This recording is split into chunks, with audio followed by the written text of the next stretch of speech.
Hello YouTube, this is Amalo here with a deck list for Index and Railgun. It's pretty much just a Railgun build. This is the build that won me first place at Regionals at Always Gaming late last year. This was Regionals for Heart of the Cards WGP. Now, my build is a little bit different now, but this is what I ran then. And I think it's still very strong. It's a viable build, in my opinion. There were just a few changes that I made. I'll talk about that later. Okay. So, first of all, here's my level 0 game. Gotta have 4 Kurokos. These are runners. Now, this is like the card I want to start off with when I'm going first. If I'm going first, I love drawing this card, so I use this. You have 1, play 1, attack, get your stock, and then on opponent's turn, start of their attack phase, I can move anywhere on the front center stage. So I usually tend to put it on the side somewhere, and then if they play something, I'll just move around and try to keep it alive so I have something to attack with the next turn once again. The reason for that is because you don't want to lose hand size, so if they attack you directly, that's fine. You just take 1 more damage. It's not that big a deal, especially at level 0. And you want to continue building up hand size, especially in this deck. The other reason it's good is because you can play this, and then if your opponent, I don't know, for whatever dumb reason, if they try to overextend just to kill this, then they've used 3 cards in their hand. Unless they have anti-runner or whatever, but that's not that. Whatever. If they have to overextend, then it's even better for you because they just lost 3 cards in hand, which were all zeros, and then you can just run over them next turn, and they have less hand, you still keep field. It's fine. Alright. Next card here is Accelerator Suicider. I really like this card. It's a stock Suicider. So when this gets reversed, if the opponent is level 0 or lower, send that character to the top of their stock, and then the bottom card of their stock goes to waiting room. So the cool thing about this is that it gets around cards like, let's say this card cannot be reversed by your opponent's abilities, or cards that have hand encore, early level 0s with hand encore. Since it goes from stock to waiting room, or it just goes to stock, if they have if 1 stock or more or whatever, then they can't really encore that. So that causes problems for them, especially if they have no other level 0s in hand. So yeah, I run 3 of those. It's a really strong card. Some people may run less, or 4 or whatever, but I think 3 is fine. 3 is a good middle ground. I run 2 of these. The Passion Orange Mikoto, which is just it's a standard Suicider, 1500, and reverses opponent's level 0 or lower. The other thing that's good about this card is that the second effect it has is if you trigger a climax during the trigger check, then it doesn't have to be her specific attack, but any character. You can choose one of your characters and give it 1000 power. Now that's really strong because late game, when you want to burn and kill their characters, helps you get over by power just by slight amounts. Honestly, during this tournament, it wasn't that big of a deal. I probably used it, once or twice. Usually it ended up going to my level, or I was clocking it for color or something. But it is definitely helpful. It's nice knowing it's there, that you have the option. In case you end up drawing zeros and you have no level 1 game or something. Now, this card also, the other very important card of the deck, this card will give you hand pretty much the whole game, in my opinion. This is level 0 item. When, as long as you have this card in play, you can pay 1, rest it, top deck to clock, search for Esper character, ESP character, which is the whole deck basically. Basically all the characters except for my next card, which you'll see. So you use this to search out for your level 1 game. or at the very end, it's useful because you can clock yourself and search how you're level 3, play a level 3, you heal the damage out. So basically you just got the card for free, I guess, somewhat. Now this card's really strong because most cards that are like this are a on-play, pay one, rest, on-play, pay one, clock yourself. This one is rest instead. So what's nice about this is it's not just on-play. So you can continue having one in the back row and just using it multiple times to just keep getting cards at the cost of clocking yourself. You know, obviously you have to know when to do it. Most of the times I do it just because it's nice to have a hand advantage over your opponent, especially in this deck. But you know, usually you'll have a full field. It's a very beat stick deck, I guess. Next card is, just in case you don't get that, I have run one of these Cheerleader Komoe Sensei. This is just standard on play, pay one, discard a card, search for a traitless or ESP character. This is the one non-ESP card in the deck, non-ESP character. So, you know, I'm not really going to search for a traitless, it's just searching for more Esper cards, just level 1 game basically. This is nice because if you're like end game, you don't want to clock yourself, then you can just use this effect. Or if you don't draw into the items, then you're going to want to use this. There's a lot of search here because, you know, you really have to have your assists in this deck pretty much. Well, you're going to want to always have them. So, you know, on the off chance you don't have it, there's one more option for searching here. Next is, you know, this is a really common brainstorm for Railgun decks, index decks. My opinion, one of the best brainstorms in the set. Not only because it's level 0, but it's spammable. So, you know, you can, if you have a lot of climaxes in stock or anything else you want to pay out, then, you know, just pay 1, mill yourself 4. What this card does is for each climax you hit, then you get to choose cost 0 or lower character on their front row and send it to waiting room. Of course it gets to encore, but you know, they lose what, 3 stock or whatever it is, hand encore, clock encore, just for that 1 stock that you paid. It's really, really helpful in getting rid of a Sword Art level 1 game if they're running for like marker builds or something. It also helps against Nisekoi because Nisekoi is very 1-0 heavy. Or at least, you know, a lot of the builds were at the time for this tournament. And, you know, certain Love Live builds, stuff like that. It's just a really solid card, especially for a lot of people's level 1 game who's just, you know, 1-0s. I probably wouldn't want to pop stuff at level 0, honestly, but there are those times. Usually I only use it because it's a spammable brainstorm, though.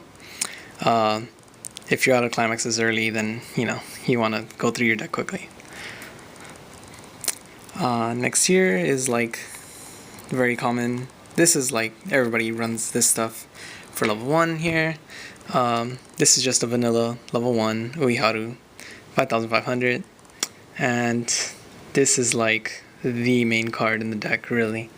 Other than this, which I really rather have this on the field, but you know, I like conserving stock, and plus the power is big enough from the Uiharu as it is. So this is the 117K, you know, standard. Everyone uses a few of these. I chose 2 just because, I don't know, I like using the 1-0s instead. For a period of time I was running 4 and it was a little too cloggy, honestly. There were times when I didn't have enough stock or I drew that and I couldn't play them, and then I would have like an empty slot on the field. Or it's better to have 1-0s in the deck, honestly. They're strong enough as it is, like I said. This I ran as a 1 of. Honestly, looking back at it, for this tournament, I probably didn't need this. I might have played this once the whole tournament. And, yeah, it's not amazing. It's really good when you get it off, because this card is against 2000 power if you have a Satin card in play, which the only card really is this one in the deck. So if I have this in play, then I can play this, and this is also 7k for the turn. So you can use this to bait out counters or other things. Like, you know it's gonna die your next turn anyway, or, you know, it might not. It'll be, you know, still beefed up by your support. But I tend to like using this as, you know, counter bait, because it's gonna lose power the next turn anyway, so, you know, just play it, attack, bam. It's really strong on play, whatever. It's a 1/0 so that helps. Now, this is the card that really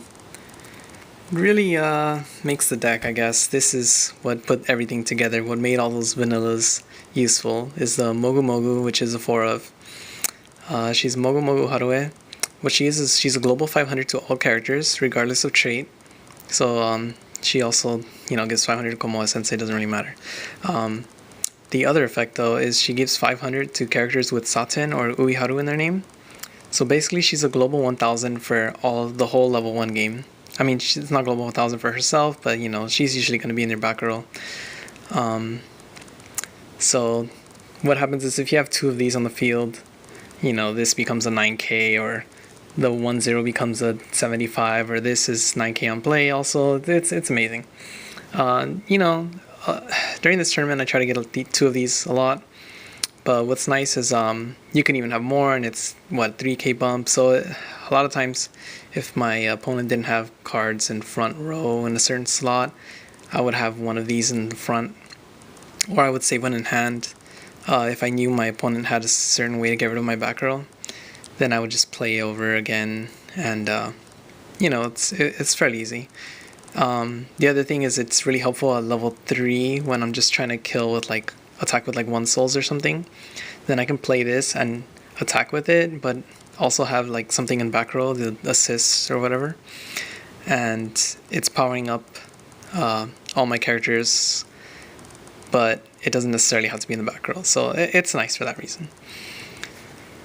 So 4 of these, of course, that's, I don't know, when they released that card at Railgun S, I don't think they expected it to help Railgun in the way that it did, honestly. But it's amazing. Now this is a 1 of. Other people run 2, 3, 4. I kind of wish I did run more copies of this at the time.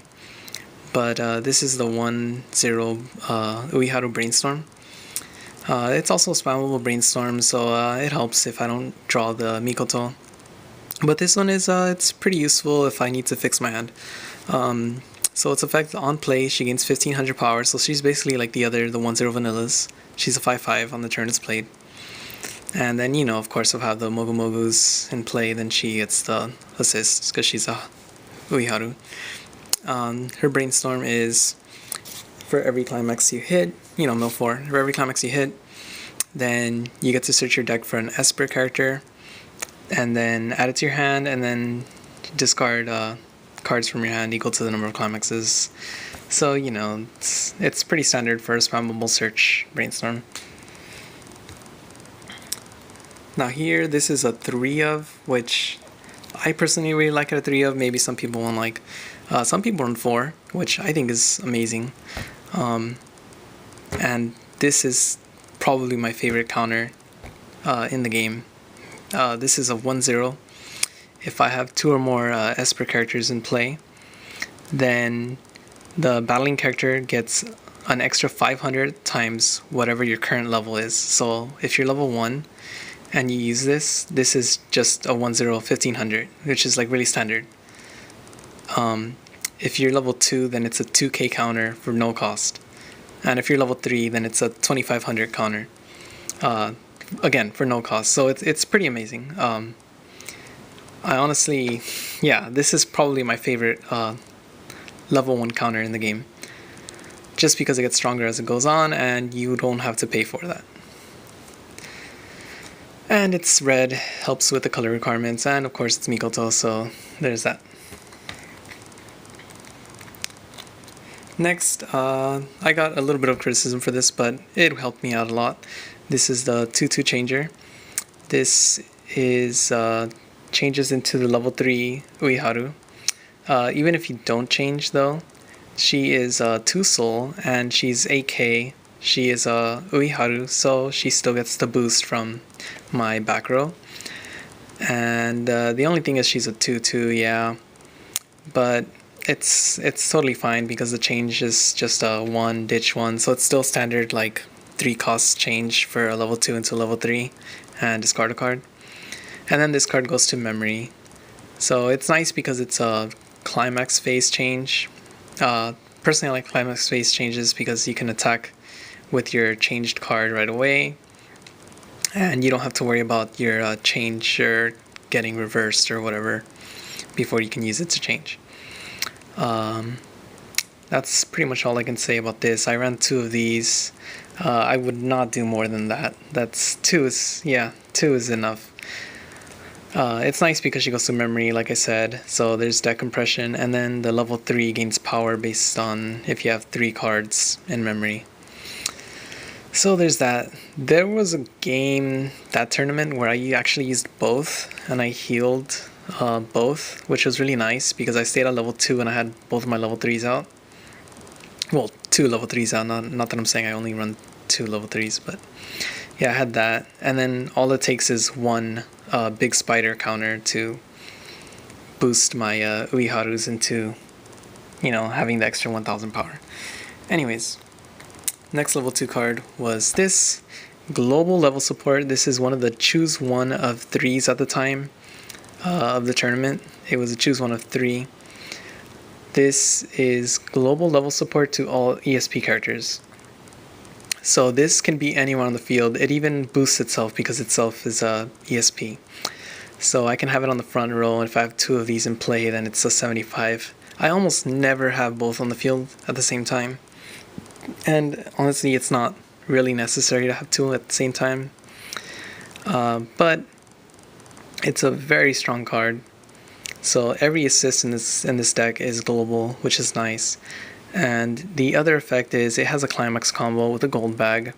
When you play the gold bag in play, then you can choose 1 ESP character in your waiting room and add it to your stock. So there's that. It's a it's a free stock climax combo. It's fine, decent.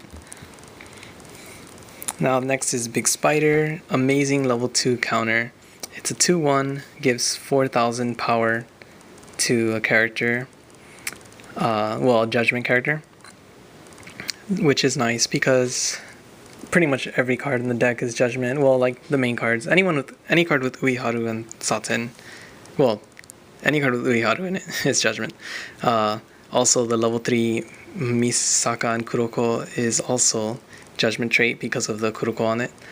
So all of the level 3 game gets 4000 power from this, and all the level 1 game just about gets 4000 from this. It's really nice. And it goes to memory immediately, so it's deck compression also, and it gives you memory for the level 3. Not that it's that important, but it's there. Now this is a pool sweeping. This is pool cleaning rather. This is a 2/0 event, rest 2 characters, and you get to choose 1 character in your waiting room and add it to your hand. This is really, really nice because you want to save stock at level 2. So this is, just a free card that you rest your back row, and then you just, you get a card from your waiting room. Really nice. Always helpful. I usually, if I draw this around level 1 or 2, I tend to hold on to it and use it like right before I'm about to refresh. I don't know. It's really fun. It's a dumb card because it's just, this basically becomes any card you want while it's in your hand. Right. Like, basically, this is anything in your deck when you're about to refresh. So this card is really nice, always really good for any index Railgun deck in my opinion, if you're running red at least. There's that. Now level 3 game, of course you have to have these 2. It's a shame that it's limited to 2, but whatever. Now this card is the Misaka Kuroko. On play heal, it can be changed into, but I'm not running the changer in this deck. And the other effect is, on attack declaration, you can pay 1, discard a card, it gains 2000 power. If it reverses the battling character, then you may choose to give your opponent 1 damage, which, I mean, you're always going to do it pretty much. Yeah, this is a really strong card. and it's got the Judgment trait, like I said. Of course, it's an Esper, ESP, whatever. And yeah, strongest level 3 that, well, pretty much the strongest level 3 that Index Railgun has to offer. Now these are the Uiharus. They're basically just on play heals, and you know, they get 1,000 if you have 3 or more cards in memory, but the 1,000 almost never happens. But hey, it does get the assist from the global 1Ks basically. And that's that. So it's Judgment as well, so you know, big spider counter. I ran one of these Kurokos. On play, draw 2, ditch 1. It has a climax combo, which is if you have the red climax, the gate in play when this card attacks, you can choose two characters in your waiting room and add it to your hand, then you discard 1 card. Honestly, the climax combo is not amazing. It's rare that I ever use it, but if I have the climax, you know, a lot of times, why not? Just get other cards, get rid of something in your hand, especially if you're about to refresh, get rid of climax or whatever. It's helpful for that reason. Other than that, it's not an amazing card. It's usually I use it to try to draw into stuff that I actually need. Other level 3s that I actually want to use, maybe heal or whatever. And now finally down to climaxes. I ran 4 of these because there's no other climax combo in the deck. So, you know, I'm running gates, so might as well make them climax combo gates, right? Then next 3 of these, so I'm only running 7 gates. This could be any gate in the game, but I chose Railgun just because I really like Mikoto, so that's what I went with. And finally, this is the gold bag, which is the climax combo with the Kiyama. That's about it. This is the whole deck, all 50 cards. If you have any other questions, be sure to leave them in the comments. Like, subscribe, whatever you want to do. I do recommend that you subscribe though, if you want to see more builds or other Weiss Schwarz information. I'll keep you posted, and I'll be happy to answer any questions in the comments below. Alright, thank you for watching.